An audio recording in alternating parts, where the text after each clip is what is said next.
Assalamualaikum warahmatullahi wabarakatuh. Selamat datang di MPA Channel teman-teman. Kali ini kita akan membahas sebuah fenomena oknum gus-gusan hari ini dan maraknya Sayyid palsu di era Utsmani. Ini di era Kesultanan Ottoman ya teman-teman, mengenai gelar ataupun keturunan Nabi Muhammad dari Sayyidina Hasan dan juga Sayyidina Husain teman-teman semua. Mari kita lihat dan mari kita dengarkan teman-teman semuanya fenomena oknum gus-gusan hari ini dan maraknya Sayyid palsu di era Utsmani.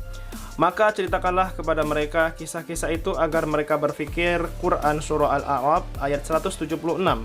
Penganiayaan serta kezaliman yang disebabkan oleh orang-orang Mongol dan Syiah Safawiyah selama berabad-abad telah mengharuskan para keturunan Sayyidina Husain bermigrasi ke wilayah Anatolia, Asia Tengah hingga Maroko dan menyembunyikan diri mereka di sana. Kesultanan Turki Utsmani selalu memberikan posisi serta penghormatan khusus terhadap para keturunan Rasulullah, dari Sayyidina Hasan yang disebut Syarif dan dari Sayyidina Husain yang disebut Sayyid, yang tinggal di wilayahnya. Hal ini tidak terlepas daripada kecintaan serta penghormatan yang hendak ditunjukkan para sultan kepada Rasulullah serta ahlul baitnya.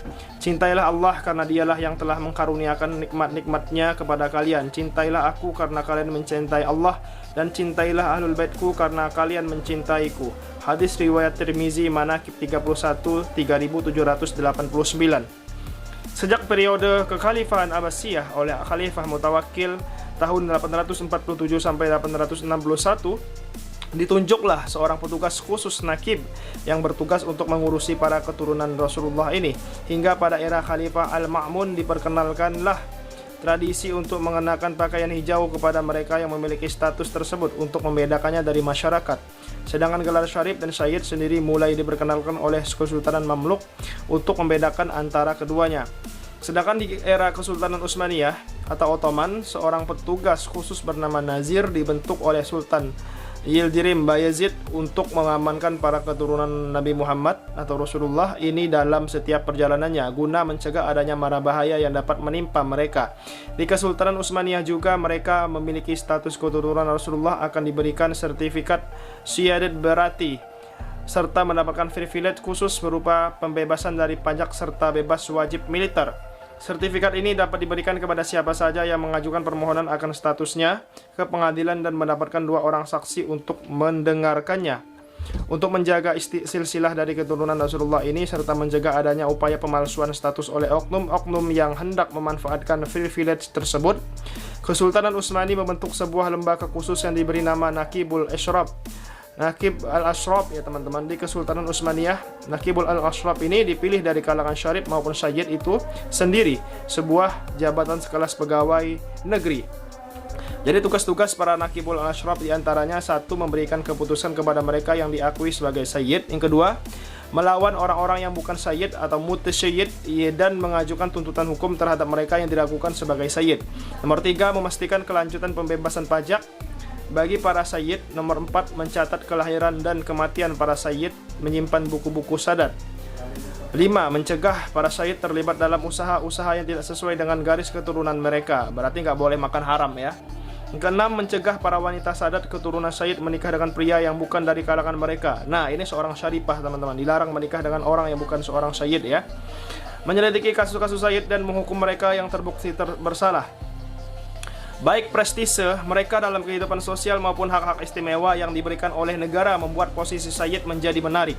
Seiring berjalannya waktu, muncullah para Sayyid palsu mutasayyid untuk mendapatkan keuntungan dari hak-hak istimewa ini di Kesultanan Utsmani. Dalam dokumen kanun Nami Sultani Li Aziz Effendi dilaporkan bahwa jumlah mutasayyid bersama dengan kerabat mereka mencapai 300.000 orang pada akhir abad ke-16, serta sebagian besar mereka yang disebut dengan status Sayyid di Kesultanan Utsmani diketahui adalah palsu. Meskipun di setiap kota dan desa telah ditempatkan Naqibul al-Ashraf untuk membuktikan mereka yang menyatakan dirinya sebagai seorang Sayyid serta mencegah adanya oknum-oknum palsu yang mengklaim status Sayyid ini, tidak diketahui seberapa jauh mereka berhasil dalam membuktikan mereka yang mengaku dengan status ini. Fenomena ini diperparah bahwa pada abad ke-18 beberapa pejabat Naqibul al-Ashraf juga terlibat dalam korupsi. Di beberapa wilayah, para pejabat Naqibul al-Ashraf mulai memungut pajak layaknya pungutan liar seperti Harj Makul Defrier Tefcih Sadat Aksya Arushie dan Nektalib Isaka. Seorang ulama periode akhir Utsmani, Syekh Abdul Hakim Arfasi, dalam pernyataannya mengatakan bahwa kesayyidan orang-orang di wilayah Utsmani selain mereka memiliki marga Gailani ataupun Jailani, berjanji dan Arfasi yang mana telah terbukti melahirkan para alim ulama serta memperoleh kemasyhuran di masyarakat masih diragukan. Ada juga masalah dengan gelar syarif di mana gelar ini berarti tuan dalam bahasa Arab. Dalam dokumen Utsmaniyah, gelar ini digunakan untuk siapa saja yang terkemuka. Hal ini juga terjadi di negara-negara Arab, terutama para ulama yang disebut dengan cara ini. Karena alasan ini, orang tidak boleh berasumsi bahwa setiap sayyid di depan namanya adalah keturunan Nabi. Bukanlah sejarah yang berulang, namun kesalahan yang samalah yang terus terulang. Luar biasa sumbernya teman-teman semua ya. Jadi untuk banyak sekali sekarang yang mengaku-ngaku sebagai sayyid, mengaku sebagai syarif di Indonesia ya. Padahal para habaib itu, orang-orang soleh itu sudah jelas kemasyhurannya. Dan muncullah orang-orang sebagai pembatal nasab, baik dari mukimat dan lain-lain, baik dari orang-orang yang mengaku sebagai sayyid, Sayyid Fuad Pleret, Sayyid Dadang Zulfikar dan lain-lain teman-teman. Ya, ada juga si Imaduddin yang ingin menikahi Syarifah, yang ingin menjadi habib tapi ditolak ya kan.